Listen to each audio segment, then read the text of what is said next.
Three major high-tech companies are joining forces for reasons beyond business. They intend to create a human rights agenda, giving people around the world the ability to exchange ideas on the internet.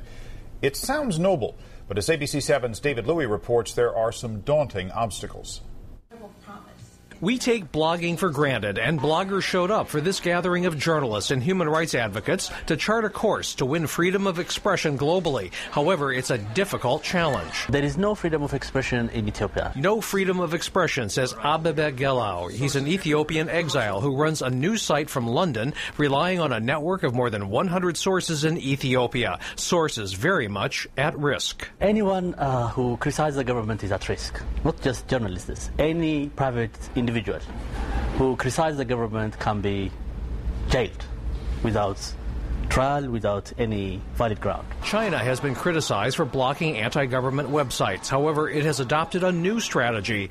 Gaurav Mishra says paid propaganda is replacing censorship. China is beginning to do that with things like the 50-cent army, which is basically a volunteer force of 350,000 astroturfers who are paid 50 cents for every comment they post in favor of the Chinese Communist Party. The world is filled with countries with different values, and change may be difficult. I want to work to change those countries, but I also think the more that we bring these services to people, that these are tools of democracy, and that they will win out in the end. Yahoo says is now working with rivals Google and Microsoft on a human rights agenda. We're indeed fierce competitors, but on human rights issues we walk arm in arm, and we realize there's strength in numbers, so we're much more powerful working together. All of the participants acknowledge there is a long road ahead, and while we consider the Internet's influence to be pervasive, in other countries that's not the case. In India, for example, 40% of the population is illiterate and only 4% have access to the Internet.